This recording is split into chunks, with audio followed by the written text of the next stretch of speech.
Game of Thrones, yeah, Game of Thrones, fucking Game of Thrones, fucking Game of Thrones, fucking Game of Thrones, fucking Game of Thrones, yeah, Game of Thrones, yeah. Hi everybody, welcome to another video of Game of Thrones Academy. Hi Tamar. Hi. Nice shirt. Thanks. So this is our season 5 review, Game of Thrones season 5 review. Initially we didn't really want to do a season review, but we got a lot of requests in the comments.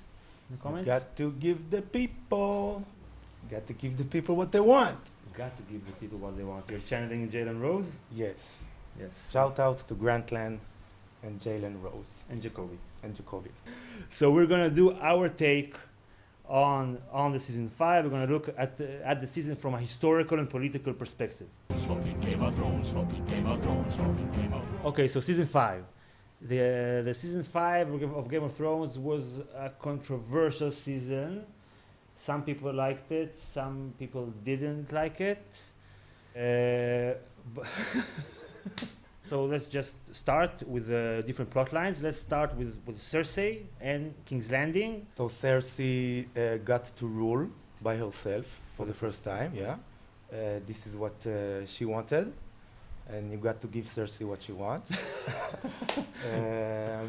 We see her making decision as a single ruler. That her main objective is to isolate the king from all the other players, especially the Tyrells. And also to rule. She's very hungry for power. She starts to make major mistakes, Political mistakes. She gives the people what they want, which is weapons. She thinks she can play with the High Sparrow, which is the High Septon and the most important figure in the face, like the Pope. But she made a really big mistake, overturning the decision made by her predecessor, Maegil the Cruel, I think, expelled the faith militants, the military arm of the church, basically.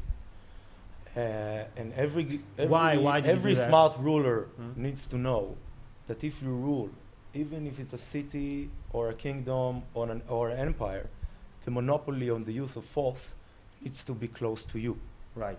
And franchising a religious sect, giving it weapons, it will snowball eventually That's to fail. That's a fail. I heard a lot of people actually describe him as a villain, but if I were alive in King's Landing, I would want the faith militant to be there because there's more chances of them protecting me and serving my interests as a common person, even if I weren't religious, than the nobility who don't care about me at all. Yeah, he's preaching what is practicing what is preaching. We can root for him, actually. We can root for him in an historical context, giving the people basically a military wing, a militia, right? A militia to protect, independent militia, to protect them and to execute justice towards the strongest in the society. The queen and the queen regent. It's incredible. And in the show, they don't let Tommen get into the church because the Septon, High Septon is praying, giving them basically the Second Amendment rights, right? to protect fight the nobility, to protect themselves from tyranny, from absolute power. Right. It's like the worst idea you can think about it in the Middle Ages, giving the people a weapon. If you were a ruler. Basically, up until Napoleon and the French Revolution, nobody would consider such a grave, stupid decision to give the masses and the disenfranchised people, and the majority basically, a tool to protect themselves and to enact justice of their own. In the books, Cersei didn't appoint the High Sparrow. He was voted.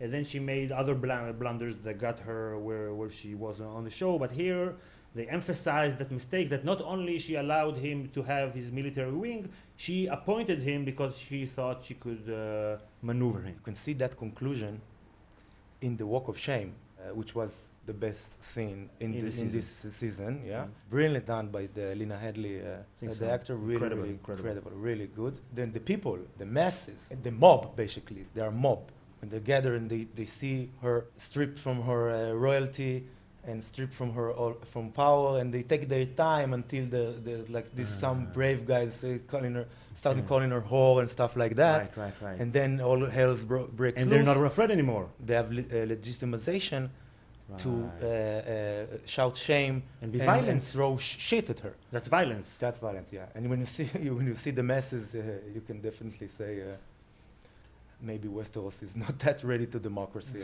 Not It's yet. like 10 generations away from democracy, maybe. So let's continue with the people, so we can see the theme, the political theme of the people through the faith. Also, there are other people on the other side of the world that also use force and break the monopoly on the use of violence. That's the Sons of the Harpy in Meereen. Yeah. It's not the it's not the mob, It's not the mob. because it's not the common aristocracy, people, the yeah. aristocracy, but also they act in a mob-like way, like they're terrorists. They're terrorists. They're yeah. terrorists, They're terrorists. and you can And say she's a foreign occupier as well. she's a foreign occupier, and then she succumbs to terrorism and marries one of the terrorists in order to have a peace, to have peace. I don't think it was established that he's the No, he's not. But she didn't know that when she made the decision. Yeah. Daenerys forgot like the most important axiom there is. Which is We don't negotiate with terrorists. terrorists. Before she negotiated with the terrorists, remember, she burned this guy, this harpy, alive, and threatened his Dal. She basically tried to bully them, and then it didn't work. And then so she said, "Oh fuck it, I'm gonna just marry you." She tried to use state terrorism. Basically, she was, look at my dragons. And that doesn't work sometimes, or all the time. I don't know. Yeah, it sometimes doesn't work. She is not fit to rule. She made a really bad decision, executing one of her supporters, basically, which was maybe a correct decision as a ruler, but a bad decision in the context of you are now trying to establish yourself as a ruler of the city, and you're going against the will of the people that basically is your faction. You need them united. Also, Tyrion later tells Daenerys in the context of Jorah that it's not a good idea to execute the people most devoted to you. Okay, so let's move to Tyrion. What did you see from Tyrion in this season? From our perspective, from our channel's perspective, Right. Tyrion really acted not only as a comic relief, which is, I guess, how Dan and Dave understand his character. Let it go, let it go. But he really acted like this rational Renaissance man that doesn't see ruling and being a king or a queen as like a goal in itself, but as a tool to make lives better for someone. How did you see that? Where did you see that?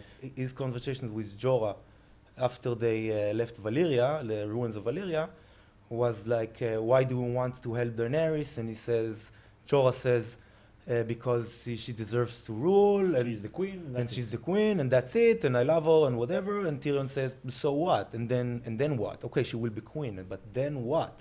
What's the deal about? Like, okay, Right.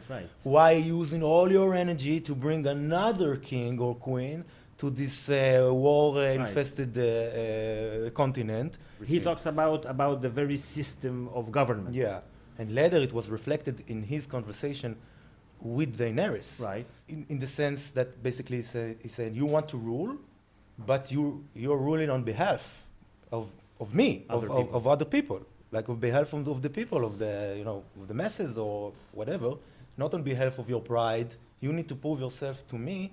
If I will help you achieve your goal, I want to see it play out as the way I see ruling. Yeah. Which Not is- just because you're a queen and Not you just have a because- blood right. So he reversed the role. He's like, I see it, he was like a commentator on the show, saying, you see this, I think the reason is, all the bad things, the reason is the system of The government system. at place in Westeros, like feudalism. He basically Yeah. says, feudalism is bad, the breaking the wheel and all exactly. that. I don't think they understood the breaking the wheel concept the same way. She says, I will break the wheel of Tyrell and Baratheon and Lannister and Starks, show who's boss, and I will break the wheel and become queen by myself. Forever and ever. Forever and ever until forever ever. And I think when he says breaking the wheel, I think he says breaking the will of feudalism, of this system. Because maybe after Daenerys, she'll have a son who is not fit to be king. So Yeah, that's yeah. not a solution. And with dragons, so But now Tyrion is left to rule Meereen with his buddy Varys Yeah. in their buddy comedy. yeah, yeah. I remember it was fun, ruling King's Landing. Woohoo! Ooh. The band is together I again. missed you very. So it's so good that you came back. So now this is interesting because supposedly Meereen is going to be maybe under siege soon or something, but they have a difficult situation to deal with politically, and now they have to rule, or so it seems. Yeah. Okay, so let's move on to Stannis. Poor Stannis, dead Stannis, or not dead. Okay, talk a little bit about him Yeah. in the season politically, not. Let's forget the Meereen. Yeah, they thing. murdered his character Just before they let it killed go. or not killed it. Stannis is a really strong contrast to what we talked about on Tyrion now. What we Why? talked about Tyrion. He's like the man of the old world. Why is that in contrast His to main, Tyrion? because Tyrion trying to break the will, trying to solve the problem, that Stannis is a part of the problem. Yeah. Like the whole He raison. identifies with the problem. Yeah, the whole raison d'etre of his struggle Right. to reclaim or to reclaim the throne to his family name, is the fact that on the current law of the realm, he is the brother of the dead king. Yeah, it's The- his turn. He says now it's It's my now turn. his turn. Yeah, it doesn't matter if I'm fit to rule. Right. Basically, it doesn't fit. It doesn't fit to rule in the perception of most of the kingdom. Of the nobility. But of the yes. nobility and the kingdom, that doesn't matter because Yeah, it's not even part of the equation. no, that doesn't matter. He's supposed to rule because that's what the law said, and I need to inherit my king brother because I'm the oldest brother there is. So, but then he dies. and then Let's he say he dies. dies. So Yeah, I don't that think he means dies, but maybe. what does that? If he's dead, what does that mean for what he stands for politically? So with the death of Stannis, basically the law of inheritance in the realm is irrelevant because there are no there is no legal heir to the Baratheon and to the throne. Because he burned his daughter. He burned his daughter. Tommen is a bastard. So- it's up for grabs now. The law of the land that will legitimize the next ruler will be the right of conquest, not right of inheritance. So this could be the path Mhm. for an For Hodor to unexpected, rule, yeah. no, for an unexpected contender. For unexpected contender. For exactly. example, Sansa. Maybe Sansa. You could maybe click here to watch our Sansa video. Mhm. So that could be the path because we couldn't quite see what was the path for her to be a queen. Yeah, according to the logic of the show and of this world, now, if Tommen is discovered as a bastard by the common people and other houses, there are no legitimate Yeah. ruler now She's as much in legitimate the law, as in the Daenerys. according to the dry letter of the law. So Stannis has died, and with him, this law of inheritance is irrelevant. Which is so crucial for monarchy. Let's move on to Dorne. That was a great plot in Dorne. Amazing, yeah, Amazing really plot. Incredible. Amazing, yeah. I thought everything was so. So let's continue. Okay, but so it was so good that we don't want to talk about it. Let's go to the very end, which was so good. The plot was great, but the best thing was the acting and the fighting scenes. I mean, Xena would be proud. Okay, but let's go to the very end, where Myrcella is dead. Mm-hmm. Okay, she tells her father, "I love you," and then she dies. Mhm. Incredible writing, and then she dies. So this means that Dorne and the Lannisters are now At war. at war. Mhm. Is there another explain why it means that there is war, or maybe is there another way it could play out? I don't need to explain it. The show explained it. Like, let's bring Myrcella back. No, I don't want to start a war. So I will be a James Bond with no hand and reach like a clandestine way. I will reach Dawn And then they kill Myrcella. and he will kidnap Myrcella, and then they kill Myrcella. So okay, I prevented war. No. So this is explained itself. There will be a war. There have to be a war. Yeah, the Lannisters have to attack Dorne now. Yeah, they killed the royalty, one of the Right. families. And- It's a And they hold know. and they have a hostage. They have what's his face? Tristan. Tristan.